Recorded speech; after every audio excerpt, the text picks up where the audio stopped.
Allora, una breve introduzione in italiano, molto brevemente, per ringraziare ancora gli organizzatori e per questo panel molto interessante. Ora io, visto che è un convegno internazionale, cambiamo, prima è stato lo spagnolo, ora faremo l'inglese, quindi I will switch to English. And this panel is about, we will move from Rome toward the east. We will discuss three different topics that linked to each other. We will discover about the learning the Ottoman Turkish in the first presentation. In the second, we will move on and dive into the importance of the Arabic language as the language of revelation for Muslim, and so the tension between the how to deal with it. And for the third presentation, we will move to Southeast. And there is something common with the first panel, because we will not discuss about the word in written form, but we will talk about iconography, so the word into images. So we will have the presentation first, and then we will have a general shared Q&A session in all languages you want, so we can discuss all together about these topics. So our first speaker for today is Ovidio Victor Olar, who is a researcher at the Institute of History of the Romanian Academy in Bucharest and principal investigator of the RC starting grant, Orthodoxies and Politics, the religious reform of mid-17th century in Eastern and Southeastern Europe, which is hosted at the Institute for Habsburg and Balkan Studies of the Austrian Academy of Science in Vienna. He has authored a book entitled La boutique de Théophile, les relations du patriarche de Constantinople, Kyrillos Lucaris. Sorry for my horrible Greek pronunciation. And his research interests focus on the confessional Cold War of the 17th century and the history of political thought. I just mentioned one of his latest publications, such as Libertà e Licenza, di stampare 1000 eresie e schismi, The Propaganda Fide and the Greek Printing Press at Constantinople, and another book chapter, Giulio Mancinelli and his journey across Wallachia and Moldavia. So, and for today, the title of his presentation is There is Nothing Much to Do Here Now, the First Jesuit Missions to the Ottoman Empire, late 16th, early 17th centuries. So, the floor is yours. First, please allow me to express my sincere thanks to the organizers for the opportunity to explore here in such an exceptional place and among such distinguished colleagues a set of hypotheses on a topic that has increasingly occupied my attention in recent years, namely the earliest Jesuit missions to the Ottoman Empire. Now, when I speak of the first Jesuit missions, I am referring to three specific initiatives. The first is the short-lived and ultimately unsuccessful mission to Constantinople led by Father Giulio Mancinelli between 1583 and 1585, and by Ludovico Chizzola from 1585 to 1586. Second, I refer to the establishment of a Jesuit residence on the island of Chios in 1592 under the jurisdiction of the province of Sicily, with particular attention to the work of Father Vincenzo Castagnola. And third, I'm referring to the second mission to Constantinople, launched by the French Jesuits in 1609 and headed by Father François de Cagnac. Now, the later Jesuit missions to Izmir in 1623, to Aleppo in 1625, and to the Aegean islands of Naxos and Andros in 1627 and 1630 will not be part of my discussion today, as the chronological framework I have set for this paper extends only to the second decade of the 17th century. Now, the reasons for this chronological limitation are threefold, and I'll go briefly through them. First, the foundation of the Congregation de Propaganda Fide by Pope Gregory XIII in early 1622 fundamentally altered the landscape of Catholic missionary activity. Propaganda, as you know better than me, was charged with coordinating missions worldwide and promoting the unity of the Church, while simultaneously curbing the influence that secular powers and individual religious orders had previously exercised on missionary policies. This complicates the landscape, therefore I decided bravely to run from it. Secondly, the 6020s witnessed increasing competition among religious orders pursuing divergent missionary strategies in the Ottoman Empire. And I'm referring mainly to the founding of a Capuchin mission in the Levant in 6025 under the leadership of Père Joseph, François Leclerc du Tremblay, the well-known Éminence Grise of Cardinal Richelieu, and the establishment of Capuchin missionaries in Constantinople the following year, which marked a switch from crusade to mission and brought the proponents of this new grandiose project in conflict with the Jesuit fathers. Thirdly, and perhaps most importantly for the purpose of this paper, in 1616, the Greek Patriarch of Alexandria, Kyrillos Loukaris, composed a short dialogue related to the presence of the Jesuits in Galata, a text reflecting on the nefariousness the author believed was linked with the arrival of the Jesuits in the capital of the Ottoman Empire. 4 years later, Loukaris became Patriarch of Constantinople and established himself as one of the most formidable opponents of Rome and of the Jesuit missionaries in the Levant. His securing of the Jesuits' expulsion in Constantinople in 6028 proved temporary, yet it profoundly reshaped the local context in which the missionaries operated. The establishment of a Greek printing press in Constantinople in 6027, along with the publication in Geneva of an alleged Calvinist confession of faith attributed to Loukaris, first in 6029 and again in 6033, further complicated matters. Just as a propaganda was a game changer in its sphere, so was Loukaris in his. Now, the Jesuit presence in the Ottoman Empire has long attracted scholarly attention and generated a substantial body of research. Yet, despite its importance, Loukaris' short dialogue has not received a thorough analysis. So in the next few minutes, I will introduce this polemical work to you, drawing on materials kept in the Roman archives of the Society of Jesus, to which I am deeply indebted for granting me access. I will briefly reconstruct the activities of the Jesuit fathers in Constantinople, focusing in particular on those actions that drew the Patriarch's ire. The working hypothesis guiding my presentation is that behind the aggressive tone and pointed language of Loukaris' text lay a careful, calculated anti-Jesuit program with the use of vernacular for educational purposes as one of its principal points of contention. So, Loukaris. Staged as a dialogue between the zealot and the lover of truth, Loukaris' short dialogue opens with the former abruptly asking the latter whether it was better to die than to abandon the two doctrines inherited from the forefathers. Perplexed, the lover of truth requests some context, to which the zealot responds that, since the arrival of the Jesuits gravely threatened the orthodoxy that had until then stood firmly on the Ottoman duress, death was the only honorable option. The lover of truth concedes that the danger is real. These wicked wolves, as he called them, were capable of bringing down kingdoms, let alone an unholy and corrupt church, the Orthodox one of Constantinople, run by educated and unworthy men driven solely by greed.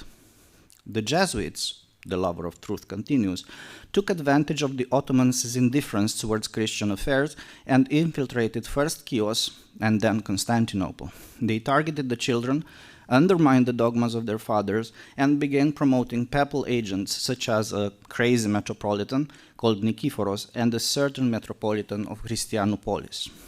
Patriarch Neophytos II of Constantinople was to blame, along with all those easily blinded by, quote, Jesuit cunning and hypocrisy, end of quote. However, the lover of truth underlines, this is no time to die, for death would not profit the afflicted community. Instead, one must learn to recognize the evil and drive it away, as the Venetians had done, if not from Constantinople, then at least from one's own heart. And I quote, "The Latins were never our friends, O Hellenes and true children of the Oriental Church. The Franks had betrayed Constantinople in 4053. The Latins disrespected the Greeks and planned to bring them under the Pope's yoke.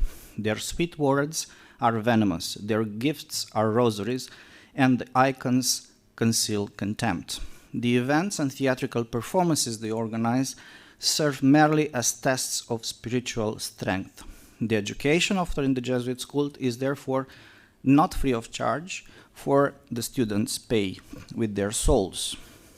The Jesuits, the author concluded, were the enemies of your teachings, the enemies of your children, the enemies of your salvation, the enemies of your nation, the enemies of your homeland, the enemies of your faith, the enemies of your Oriental Church. This short text alone would suffice to place Lucaris among the leading early modern anti-Jesuits. And you recognize all the topoi connected with the anti-Jesuit discourse in the early modern era, and not only. His attitude, however, was shaped by several factors. First came heritage. Meletios Pigas, his relative and predecessor as Patriarch of Alexandria, had already worked to counter the Jesuit presence and activity in Chios, leaving Lucaris with the legacy of suspicion and resistance. Equally significant was the Venetian perspective.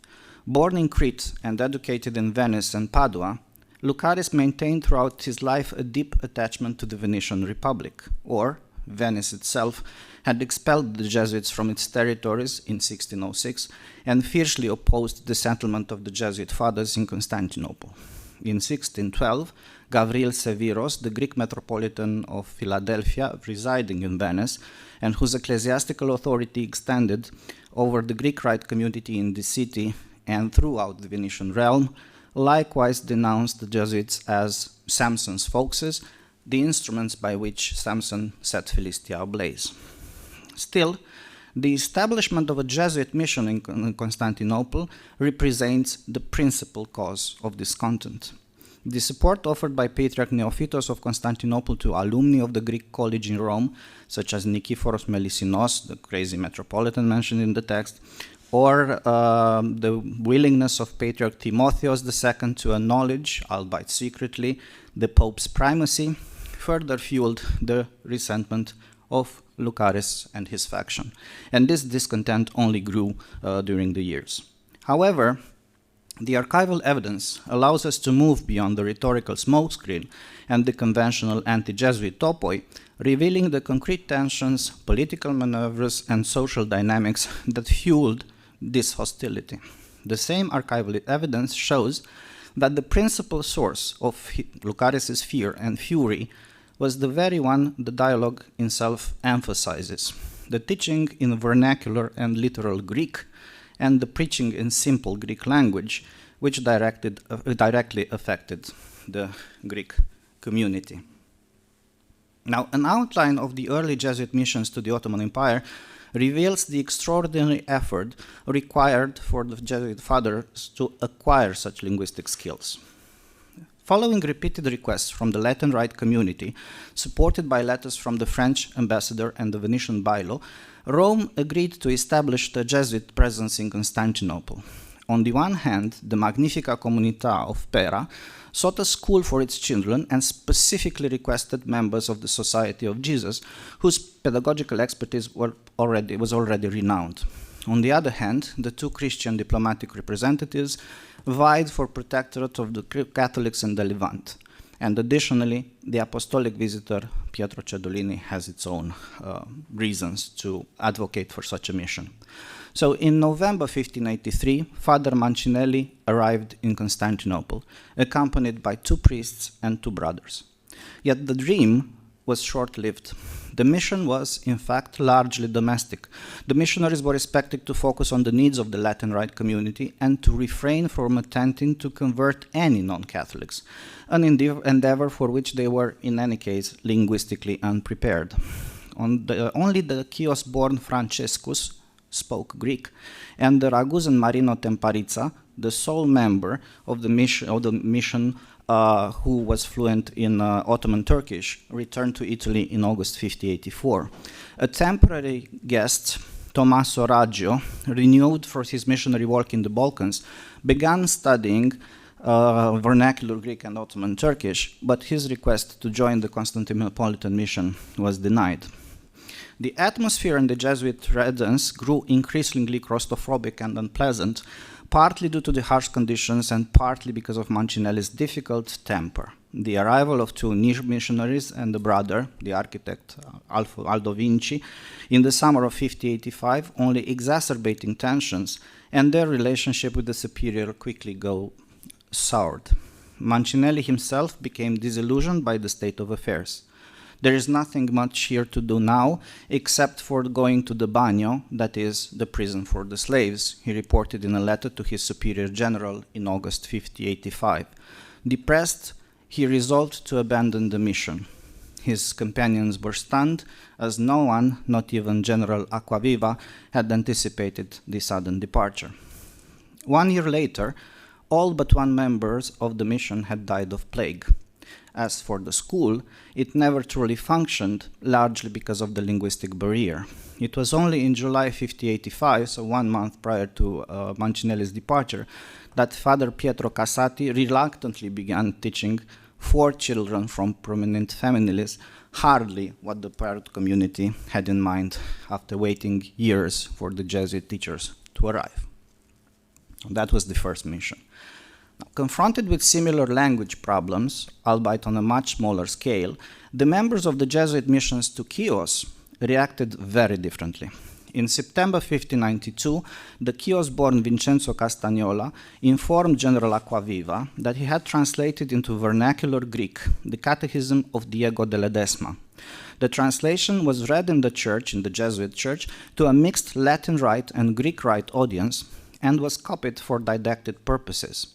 At Castagnola's request, it was published in Rome in 1595 in an edition of 2,000 copies. This edition was a peculiar one. The text was printed both in Greek script and in transliteration using the Latin alphabet. A catechism preserved in the Vatican Greek manuscript 1902, dating from the last decade of the 16th century, is also in Franco-Chiotica, as some scholars name this writing of Greek with Latin script. In 1602, the Crete-born Giorgio Perpignani, Latin bishop of Tinos, the last Venetian possession in the archipelago, published in Rome a remarkable bilingual Greek-Latin edition and translation of Bellarmino's short catechism, also in biscriptural form. Such works reflected a desire to adapt to the needs of local communities familiar only with vernacular Greek. At the same time, they facilitated the missionaries' engagement with one of the major spoken languages of the Ottoman Levant, which, counterintuitively, was quite exotic to the first Jesuit missionaries, and not only.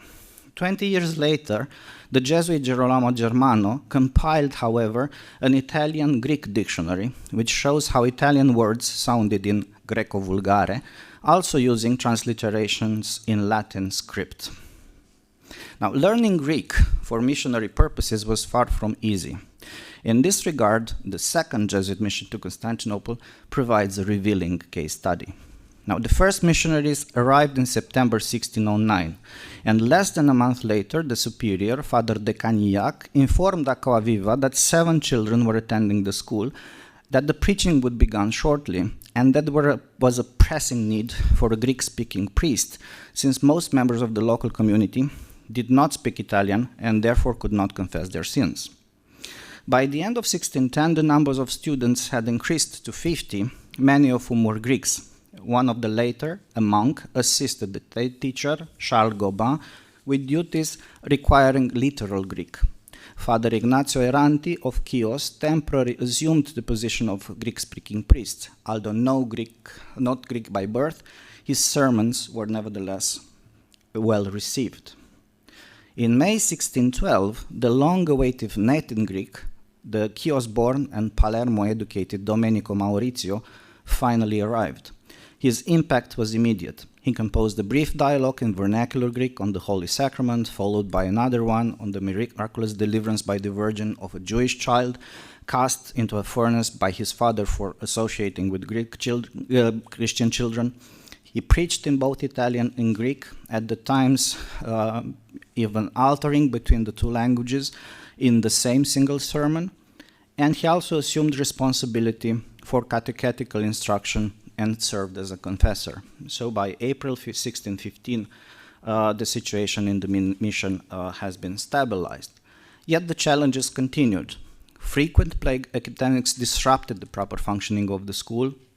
Father Gobain died in 1611, and there were constant tensions within the mission, which Father Canillac planned to extend across Mediterranean, and with the Perot community, who resented some of the decisions took by the missionaries. Still, in light of these circumstances, one can better understand why Lucaris reacted as violently as he did. The Jesuits were really effective in the area, despite of the problems they encountered. Some concluding remarks. François de Canillac dreamt big of helping, this is the terms that pops up in the correspondence, the Eastern churches and converting the schismatics. His ambitious project built upon the lessons of Mancinelli's ill-fated mission. They were in correspondence. It rested on cultivating ties with the high Orthodox ecclesiastics, educating the youth, translating and printing relevant doctrinal and spiritual works in local languages, and founding missions across the Mediterranean. The careful selection and training of the missionaries was paramount, as was the learning of languages. For this, the use of local resources played an important role, as the Chios mission clearly shows. Owing to their native knowledge of vernacular Greek, Franciscus Grecus and Domenico Maurizio played an important role in their respective Constantinopolitan missions, with the latter undoubtedly more successful than the former. Father de Canillac even attempted to detach the College of Chios from the province of Sicily and attach it to the Constantinopolitan mission. As for the solution found by Father Castagnola to the linguistic problems he encountered, suffice it to say that the 1595 edition of his translation of Ledesma's Catechism represents the very first entry in the catalogue of Franco-Chiotica books, whose production would span over 300 years. A century and a half later, another Jesuit from Chios, Tommaso Stanislaus Velasti, produced an impressive corpus of Greek texts in Latin script, a handbook of practical spiritual theology, 2 books of piety, and a catechism, all published in Rome and Messina, an unparalleled resource for understanding 18th century vernacular Greek.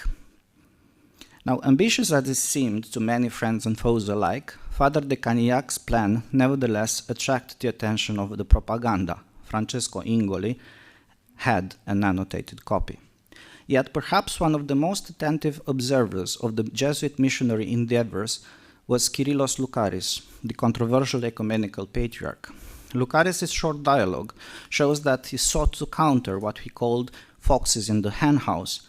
Indeed, he fought tooth and nail for the intellectual revigoration of his orthodoxy through education and doctrinal reform.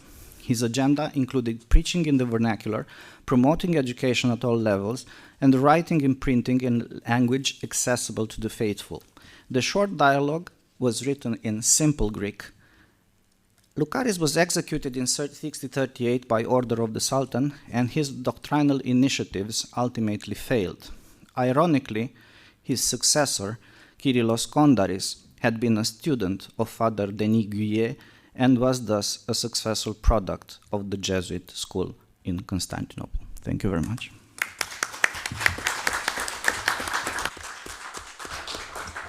So thank you so much for this fascinating presentation. I think we will have questions, but we will do after all the presentations. So thank you again.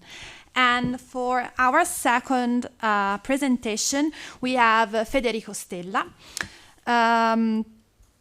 Federico earned his PhD in Oriental Studies here in Rome all'Università Sapienza, and since 2019 is instructor here at the Centro Studi Interreligiosi of the Pontificia Università Gregoriana and researcher at the Università di Napoli L'Orientale within the European ERC project, the European Quran. Among his research interests, we have the philosophical and theological thought in Islam and the circulation, reception, and translation of the Quran and the Islamic literature in the Catholic world in the early modern times. He has published several articles and edited volume, including very recently with Roberto Tottoli, the edited volume The Quran in Rome, manuscripts, translation, and the study of Islam in early modern Catholicism, and currently is working on a monograph on the epistolary exchange between Baldassare Loyola Mandes and some Muslim slaves, and he is also editing a monographic issue with Davide Scotto for the Rivista di Storia e Letteratura Religiosa entitled I gesuiti e il Corano, la filologia al servizio dell'evangelizzazione. And for today, I will talk about la Compagnia di Gesù e l'arabo come lingua per l'evangelizzazione dei musulmani. Grazie per l'introduzione. Io ho preparato il mio intervento in italiano, quindi diciamo lo effettuerò in lingua italiana. Bene, il titolo del mio intervento è La Compagnia di Gesù e l'arabo come lingua per l'evangelizzazione dei musulmani. In questa presentazione mostrerò come la lingua araba assunse un ruolo centrale nei tentativi di evangelizzazione dei musulmani, in particolare soffermandomi nel XVII secolo. Dopo aver inquadrato storicamente come Ignazio e i primi gesuiti pensarono e si attivarono per la formazione di missionari fluenti in lingua araba e in grado quindi di intervenire in contesti con presenza islamica o islamizzante, come vedremo, il mio intervento si soffermerà su alcuni casi studio, tratti da quelli che possiamo considerare essere i tre principali fronti di evangelizzazione dei musulmani nell'epoca moderna. In primo luogo la penisola iberica, dove la caduta del sultanato di Granada nel 1492 non significò l'immediata e totale scomparsa dell'Islam, che anzi persistette per tutto il XVI secolo e anche oltre l'espulsione dei moriscos avvenuta dal 1609 e il 1614. Pensiamo che il manuale per convertire i musulmani del XIII Preposito Generale della Compagnia di Gesù, Tirso González de Santalla, fu pubblicato nel 1687. Quindi vuol dire che c'era ancora una presenza islamica. In secondo luogo, le comunità di schiavi musulmani presenti in varie città portuali mediterranee, quali Napoli, Livorno, Genova e ovviamente Malta. E in terzo luogo, le missioni nel mondo islamico, nello specifico nel Levante, quella regione che veniva chiamata Grande Siria, dove tuttavia i risultati per quanto riguarda le conversioni furono molto esigui. Molto più grandi furono il numero di convertiti in contesti di schiavitù. Sebbene ovviamente l'arabo non fosse l'unica lingua utile per la evangelizzazione dei musulmani, pensiamo all'importanza del persiano nell'impero mughallo, nella Persia safavide, esso occupava una posizione centrale nella riflessione e nella prassi missionaria verso i musulmani per due motivi principali. In primo luogo in quanto lingua sacra dell'Islam, di cui Dio si servì per rivelare il Corano al profeta Muhammad attraverso l'arcangelo Gabriele, come dice il Corano, in una lingua chiara, in una lingua araba chiara, in una lingua araba esplicita, billisanin arabin mubinin. È un'espressione che troviamo ripetute molte nel corso del Corano. Quindi Dio parlò in arabo. In secondo luogo, qua potete vedere due versi con testo arabo e traduzione. In secondo luogo, in quanto lingua di quei musulmani efficacemente definiti dalla storica Lucette Valensi come stranieri familiari, residenti cioè su entrambe le sponde del Mediterraneo, così vicini da poterli incontrare nella quotidianità, come di fatto avvenne a Ignazio durante il suo pellegrinaggio, con la celebre diatriba con il Moro sulla verginità di Maria, ma allo stesso tempo così temuti. La volontà di essere disposti ad andare in missione anche tra i turchi e altri infedeli, cioè i musulmani, quando troviamo l'espressione turchi stiamo parlando di musulmani chiaramente, fu resa esplicita sin dalle origini della compagnia, nel testo della formula dell'istituto incorporata nella bolla papale Regimini Militantis Ecclesiae, emanata da Papa Paolo III nel 1540, dove troviamo: abbiamo giudicato che sia per noi di massimo vantaggio andare oltre i doveri ordinari e vincolarci con un voto speciale, in modo che qualunque cosa l'attuale sommo pontefice romano o i suoi successori vorranno comandarci riguardo al progresso delle anime e alla propagazione della fede o in qualunque regione vorranno mandarci, noi obbediremo subito, senza sotterfugi né scuse, per quanto è in nostro potere, ci impegniamo, e questa è la frase che ho sottolineato, a farlo sia che ci invita ai turchi o altri infedeli, persino nella terra chiamata India, oppure presso eretici o scismatici, o fa qualunque dei fedeli. Qua chiaramente non abbiamo riferimento esplicito alla lingua, ma adesso vediamo come riferimenti a espliciti alla lingua avvennero anche nei documenti ufficiali della Compagnia di Gesù. Essendo disposti ad andare ovunque, anche tra turchi e infedeli, si poneva quindi il problema della formazione linguistica dei missionari in quelle lingue parlate dai musulmani, in primis l'arabo, per i motivi che abbiamo visto. La formazione linguistica in lingua araba fu quindi considerata come un problema urgente sin da Ignazio, che cercò nel corso della sua vita di pianificare una traduzione del Corano non realizzata, di progettare viaggi nel Nord Africa all'incirca intorno al 1553 e di aprire alcune scuole di lingua araba. Qua ne ho elencate alcune. Dopo l'infruttuosa apertura di una scuola di arabo nel collegio di Gandia nel 1546, voluto e finanziariamente reso possibile dal già citato Francisco de Borja, e l'altro fallimentare tentativo di fondare un collegio a Malta, apertura che avvenne solo nel 1592 con la fondazione del Collegium Melitense, Ignazio promosse l'apertura di scuole di lingua araba nei collegi gesuiti di Messina e Monreale. Quest'ultimo di breve durata è noto proprio con il nome di Collegio Arabo, e sostenne l'ammissione nella compagnia di sacerdoti di origine morisca, che potessero mettere le loro competenze linguistiche al servizio dell'evangelizzazione dei musulmani. Sappiamo che il morisco fu una presenza molto importante nella penisola iberica. Alcuni di essi c'è un dibattito su che cosa significhi moriscos, però tendenzialmente con moriscos intendiamo quei musulmani o discendenti musulmani convertiti, cristianizzati solo in modo superficiale, e quindi adottavano una religiosità un po' mista, sincretica, con molte pratiche musulmane vive nella loro quotidianità. Inoltre l'interesse di Ignazio per l'arabo fu molto probabilmente rafforzato dal suo incontro con Guillaume Postel, arabista intellettuale eclettico, che per 1 anno e mezzo fu novizio nella Compagnia di Gesù, prima di essere allontanato da Ignazio stesso, che ne aveva percepito il carattere eccentrico e inquieto. John O'Malley nel suo libro The First Jesuit ci dice che vari anni dopo l'espulsione di Postel, Ignazio disse no, lo allontanai perché le sue profezie erano un po' bizzarre, quindi non era il caso di tenerlo.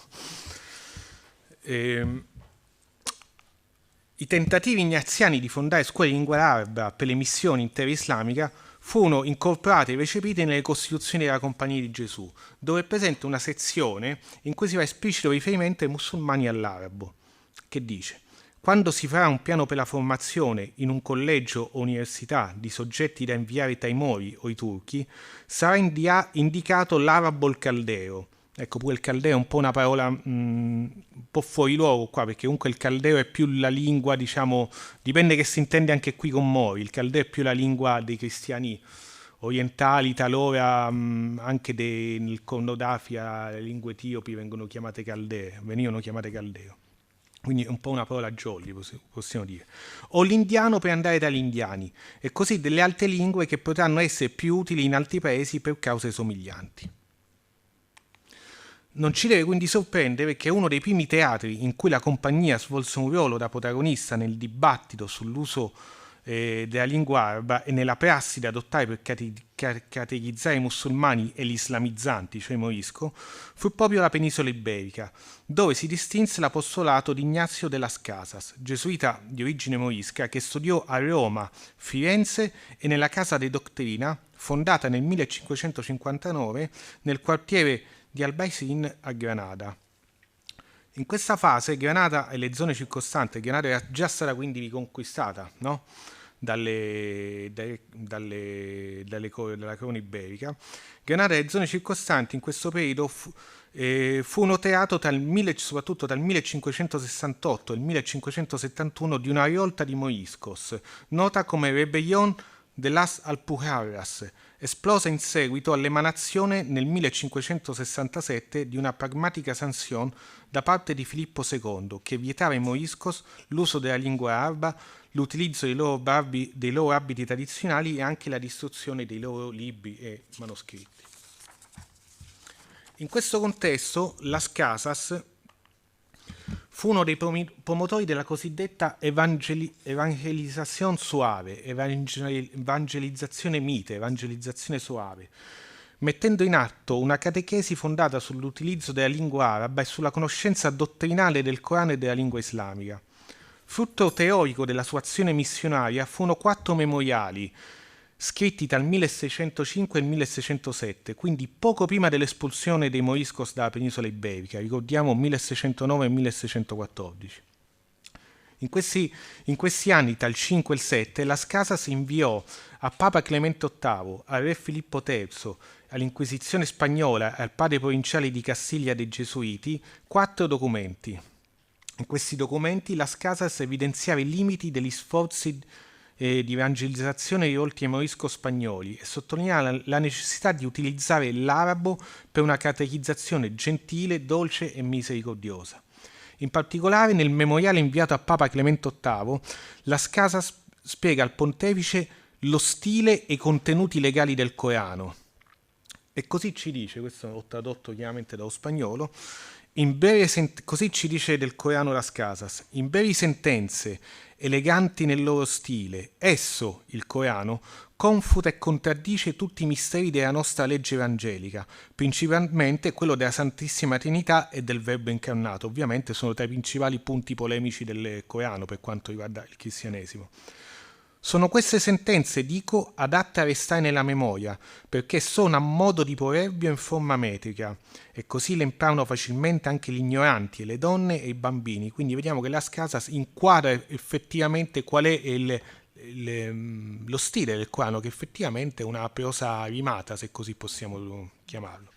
E poiché tutte le frasi del Corano sono ingenui di pietà ed esaltano l'unità di Dio, il Tawhid islamico, e soprattutto poiché dicono, insegnano tali cose come se fosse lo stesso Dio a pronunciarle, anche questo è un dato importante perché il Corano è sempre stato considerato in ambito cristiano l'ex Macometti, cioè legge di Maometto scritta da lui stesso, hanno catturato i loro cuori e non sembra loro possibile che vi siano falsità in esse. Nota importante, aggiungasi a ciò un'altra cosa: nessuna di esse, di queste norme legali, è chiaramente contro la luce naturale, luz natural, e si ingannano molto quelli che pensano che il Corano sia pieno di cose contrarie alle leggi umane, leyes humanas. Quindi il Corano chiaramente non legge divina, ma un testo con contenuti legali non contrari a quella che potremmo chiamare la ragione naturale e chiaramente alle leggi umane. In un altro memoriale indirizzato alle provinciali gesuiti di Castiglia e Cristobal de los Cobos, Las Casas espone le caratteristiche linguistiche e dialettologiche dell'arabo, nonché la dimensione teologica che esso ha per i musulmani. Quindi cerca di mettersi dal punto di vista del musulmano per spiegare che cos'è effettivamente questo testo. Suddividendola in 2 categorie principali, l'arabo, Las Casas divide questa lingua in arabo colloquiale, ulteriormente diviso in 7 gruppi regionali, quindi i vari dialetti arabi, che come sappiamo sono molto diversi da di loro, e l'arabo che segue i precetti grammaticali, chiamato dai parlanti nativi Nauia. Qua Las Casas usa una traslitterazione in caratteri latini, effettivamente di un termine arabo grammaticale che è annauia, che appunto significa caratteristiche, specificità grammaticali. E quindi vediamo una traslitterazione fedele di una parola araba. Secondo Las Casas, la grammatica araba non è principalmente utile per la conversazione o per comprendere i dialetti regionali dell'arabo colloquiale, piuttosto rappresenta lo strumento fondamentale per comprendere il Corano e i testi scritti in uno stile elevato, quindi non lo dice ma possiamo immaginare testi di fiqh, giurisprudenza, di kalam, teologia dialettica, i tafsir coranici e via dicendo. Il Corano in particolare essendo composto secondo una serie di regole e precetti, richiede uno studio approfondito della grammatica. Per Las Casas, quindi, la conoscenza dell'arabo non era chiaramente solo utile per predicare moriscos, ma anche essenziale per contestare l'Islam e per elaborare una polemica religiosa efficace, poiché i musulmani credono che il Corano è la legge data da Dio nella lingua araba, al Corano es ley data por Dios nella lingua arabica. Quindi ricordiamoci, sì, Las Casas era comunque appunto un uomo del suo tempo, evangelizzazione soave, ma allo stesso tempo polemica religiosa, contestazione dei contenuti del Corano per dimostrare qual è la vera religione. Fu proprio questa conoscenza dell'arabo e la capacità di leggere le fonti islamiche, così come molto probabilmente la sua esperienza di vita in un ambiente islamizzante, quale quello dei moriscos, che permisero a Las Casas di comprendere che l'elemento linguistico dell'Islam non è esclusivamente contingente, in quanto l'Islam nato nella penisola araba, no, ma era dottrinalmente centrale in quanto il Corano, come abbiamo già detto, ripete varie volte di essere stato rivelato da Dio in una lingua chiara araba.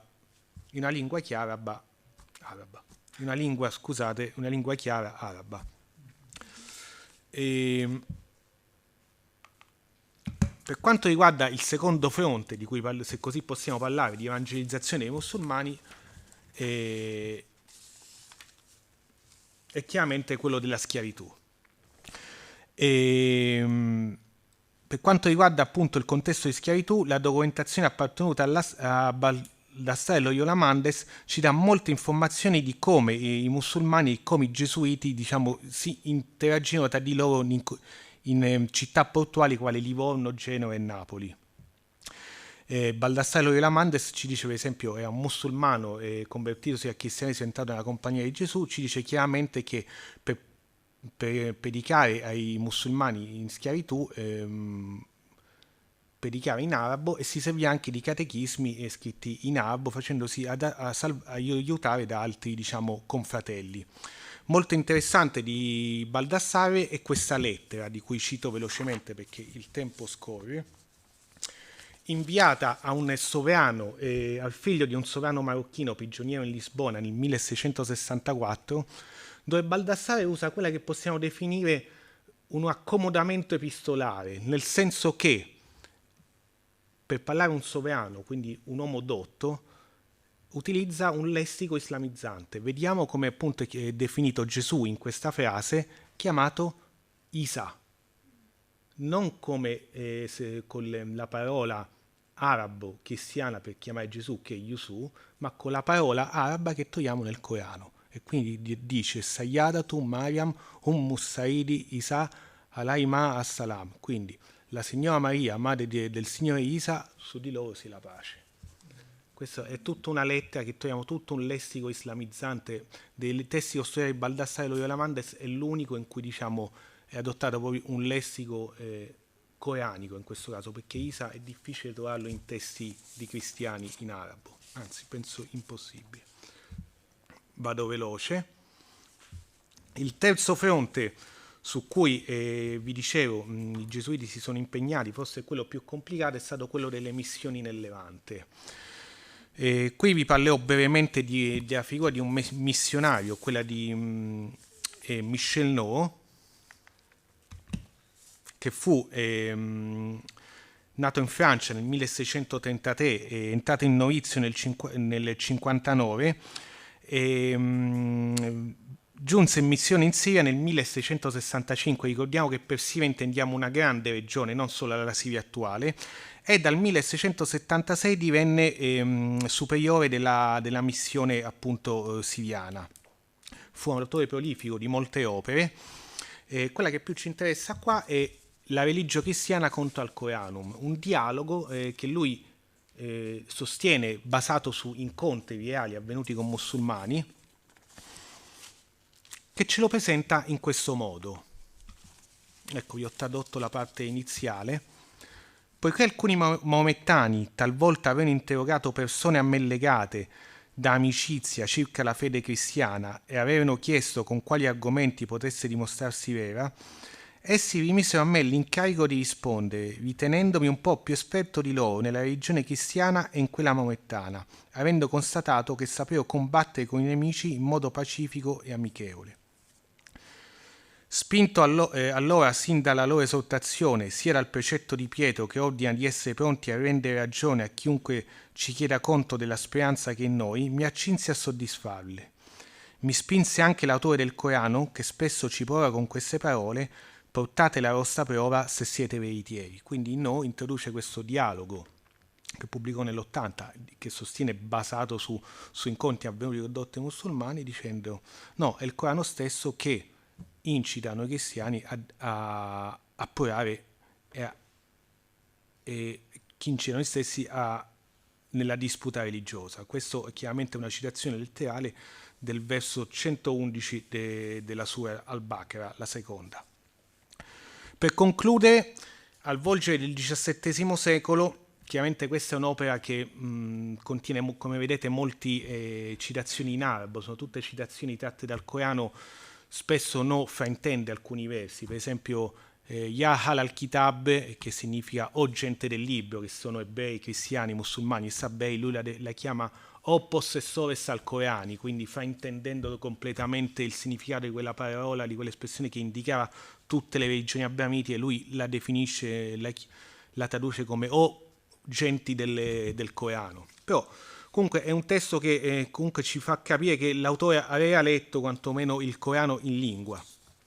Per concludere, come sappiamo, al volgere del XVII secolo la minaccia islamica nel Mediterraneo fu percepita meno incombente e al contempo le speranze di convertire i musulmani divennero sempre più flebili. Sebbene nel XVIII secolo ci furono ancora missionari gesuiti nel mondo islamico e arabofono, bisogna aspettare il 1831 con la nuova missione della Compagnia di Gesù nella Grande Siria per avere una nuova ondata missionaria nel mondo islamico. Ma ora, come sappiamo, nell'Ottocento il mondo era cambiato, i gesuiti in Europa erano impegnati su altri fronti, il colonialismo stava avanzando, l'impero ottomano era un'entità in disfacimento e i conflitti etnici mietevano migliaia di vittime, tra cui i gesuiti uccisi durante il massacro del Monte Libano e di Damasco nel 1860, dove persero la vita un sacerdote gesuita e 4 fratelli. Non da ultimo bisogna ricordare il grosso cambiamento che avvenne nel Settecento nel mondo islamico per capire quello che successe. Un nuovo movimento, una nuova forza islamica sta emergendo dalla penisola araba, espandendo la sua influenza nelle regioni circostanti. Il wahhabismo. Il wahhabismo fu descritto da William Gifford Palgrave, gesuita e probabilmente spia francese, nota anche come padre Michel Cohen, nella sua opera, che vedete qui citata, A Personal Journey Through Central and Eastern Arabia.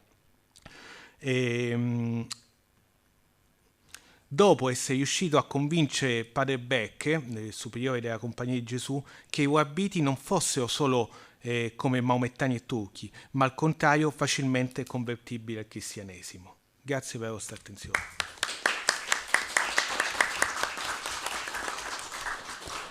So thank you so much.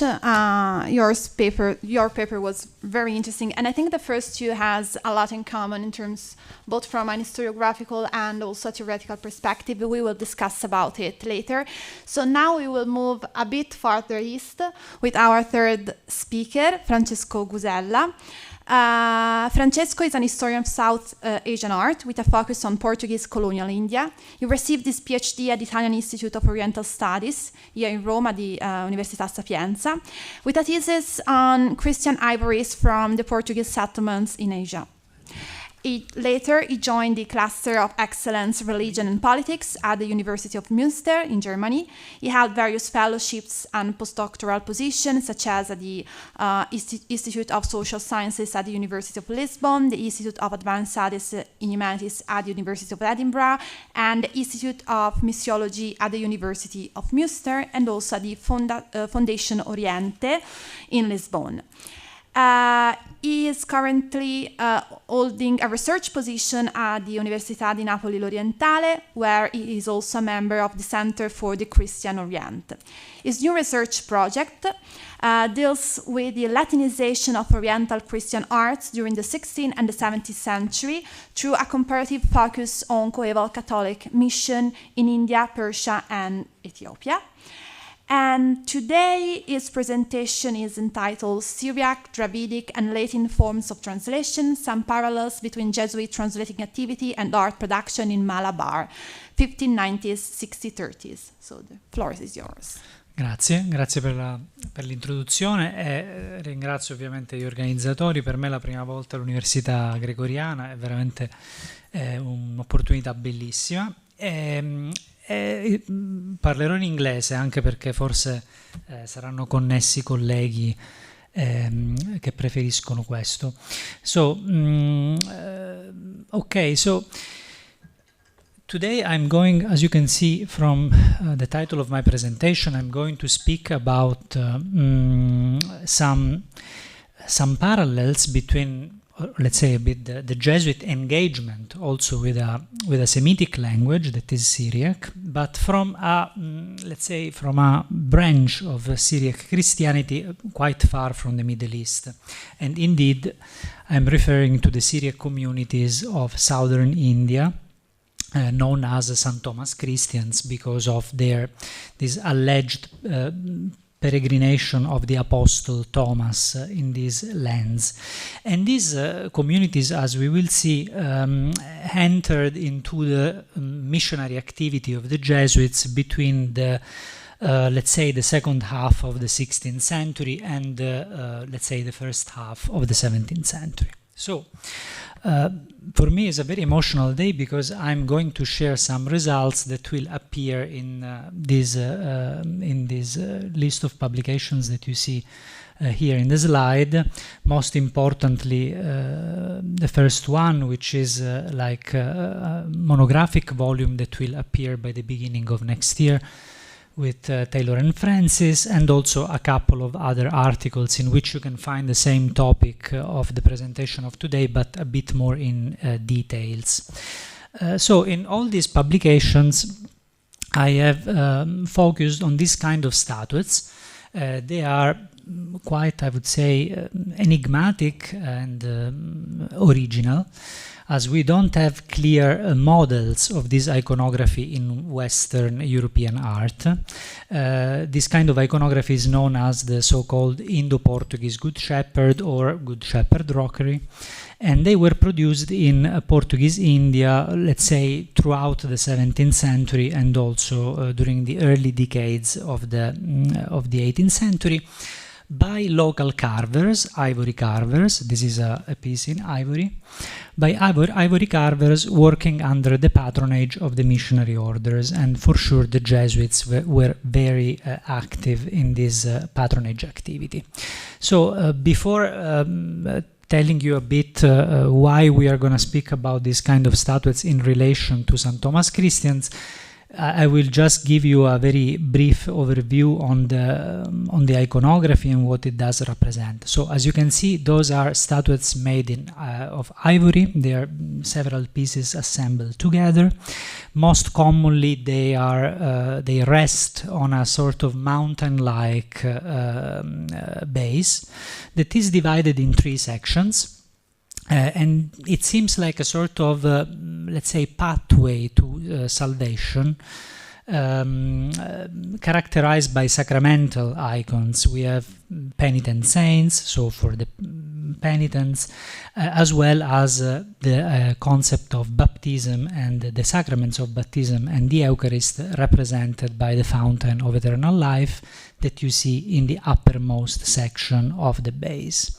Now, this sort of itinerary is guided by the figure of Jesus as a child shepherd that you see in this meditative pose, and I would say quite prefigurative pose. It's a sort of prefiguration of the sacrifice. And the entire set is surrounded by the branches of the tree of life, so a reference to both the Genesis but also the book of Revelation. And finally, in the uppermost position, we find the Majestas Domini, so the depiction of God the Father and the dove of the Holy Spirit. So This is a bit what, let's say, we can understand by the analysis of the iconography. What we don't know is actually how this iconographic set originated. Now, since the beginning of the scholarship on this kind of statuettes, experts have been associating these figures in ivory with some comparable icons in both the Buddhist and the Hindu repertoire. This is just an example that I've taken from previous scholarship. So thus assuming that there has been a sort of influence of Hindu or Buddhist art into the composition of these Christian ivories. This is an interpretation that is quite problematic if we look at it especially from the perspective of the known sources, as we know that these kind of statuettes circulated predominantly among the missionaries themselves. So they were not created for, let's say, a newly converted audience. So they were not used in catechetical practices, or at least there are no sources telling us that. And neither in public devotions. So they were statuettes that most likely circulated amongst the missionaries for their own devotional practices. Okay. So, and also I would say it would have been quite ambiguous and controversial for, people in the 16th and 17th century to really integrate icons from traditions that at the time were considered as pagans, no? So, in the depiction of the Christian divinity. So, this, anyway, this sort of interpretation has been uttered until very recently, until 2012, in which Alberto Saviello has published this very interesting article in 2 parts for the Indo-Asiatische Zeitschrift, in which for the first time he has associated this kind of iconography with a place of worship, with a sanctuary that is found in South India, specifically nearby Chennai, so in Tamil Nadu. This is a chapel that has been under the influence of the Jesuits since its erection, although the administration of this chapel by the Jesuit order started only in the 1580s.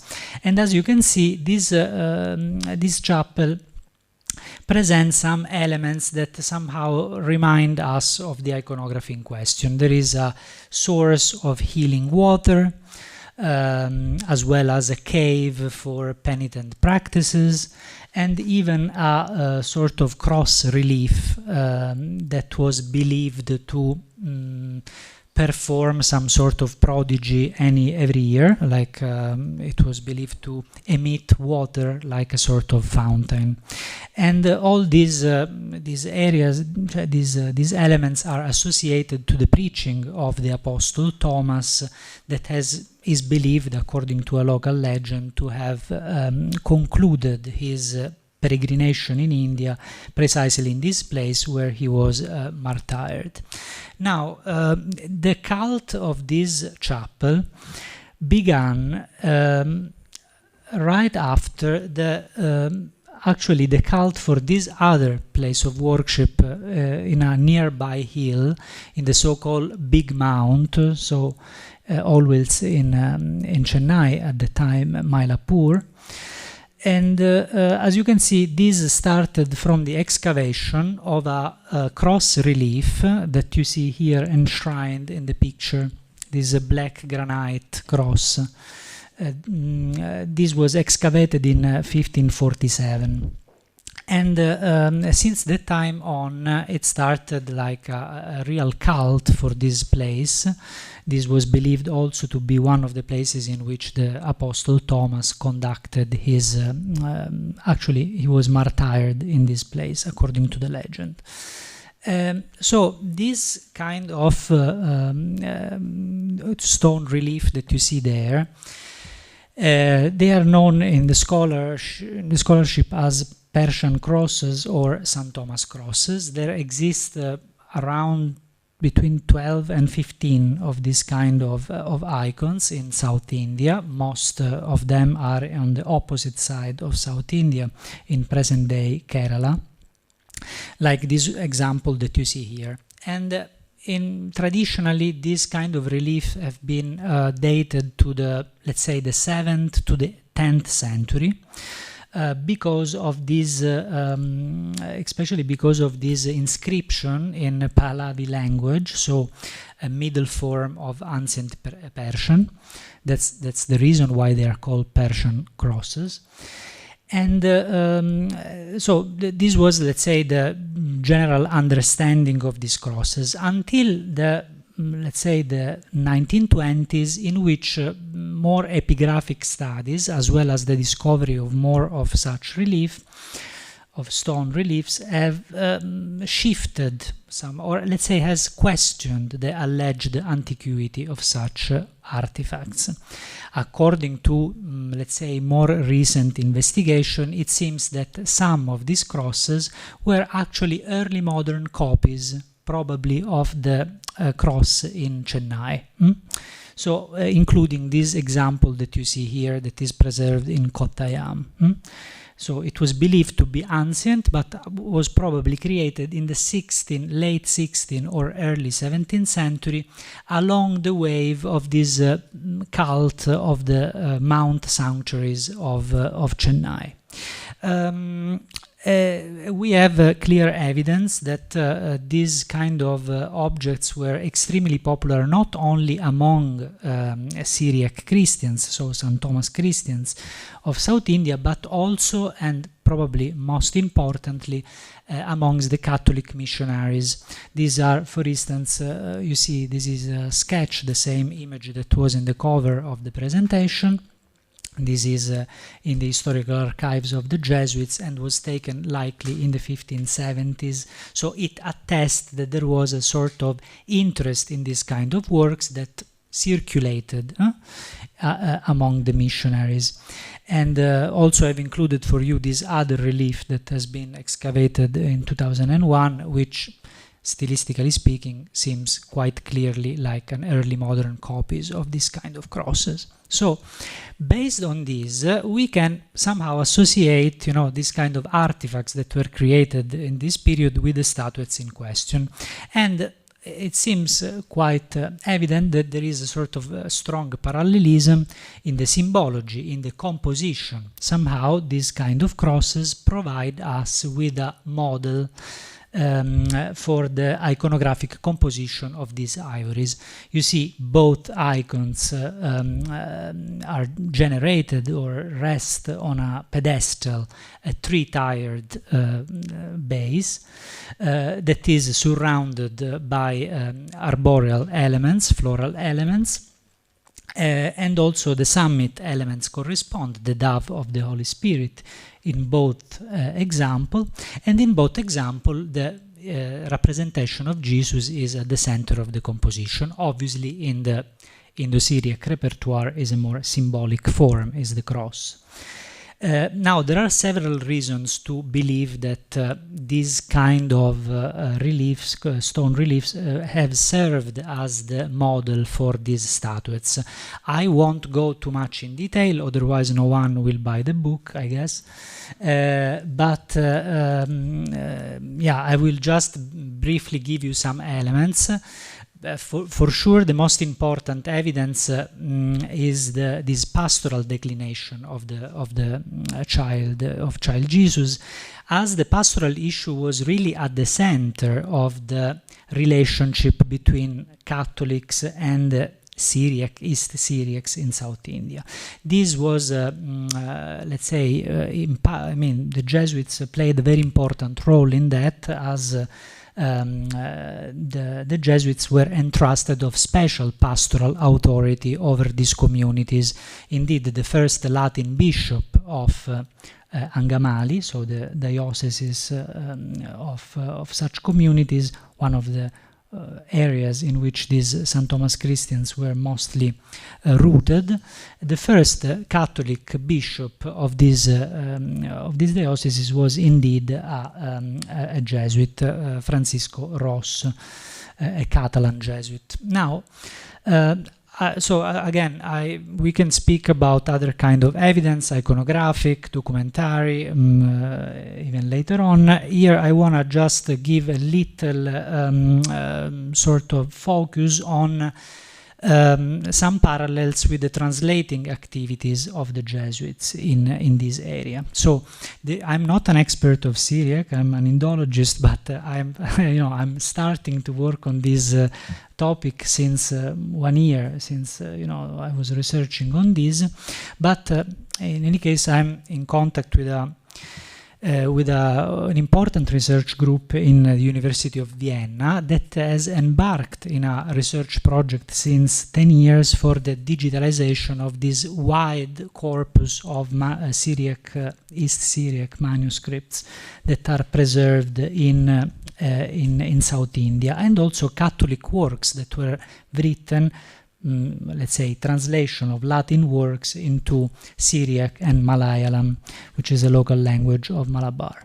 Now, beside canonic works, in which the most important is the Book of Revelation, because it's a book that is not part of the Syriac canon, it's very interesting that we have some translations of commentaries of this guy here, Denis de Charthusian, so a mystical theologian of the 15th century. We have his commentaries to the Book of Genesis, Psalms, and Songs of Songs. It's a quite meaningful presence in the Jesuit corpus of this period. So the works of this guy were translated into Syriac and also in Malayalam. And this is an important presence for us, because in the theological corpus of Denis de Charthusian we find this kind of imagery that you see listed here. The burning heart, so this icon, I forgot to tell you, but in most of the statuettes the little child shepherd sit on a heart shape. And also we have this notion of the infancy, which is very strong, as well as Denis de Charthusian is a representative of this old tradition of the so-called threefold way, which somehow structure the spiritual path of elevation into 3 stages: a purgative way, an illuminative way, and finally a unitive way. That in the works of Denis de Charthusian is represented through the image of the fountain of life. And again, this is a strong element in common with our ivories. Yes, I conclude very briefly.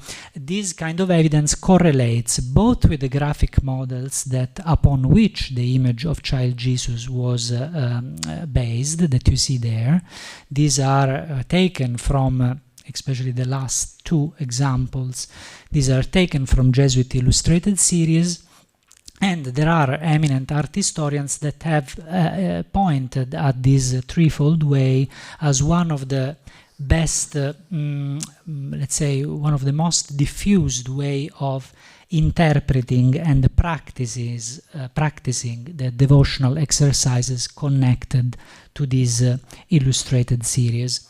And finally, and this is just like a little remark, this image of the unitive love appear already in earlier sources. This is a Franciscan source from the first Archbishop of Goa, in which we indeed find this image of a mount that is surrounded by several branches of a tree, and each branch corresponds to a spiritual exercise. The most important branch of all is the branch of union, the mystical union with God. So, thanks a lot, and sorry because I lost my voice while speaking. Thank you.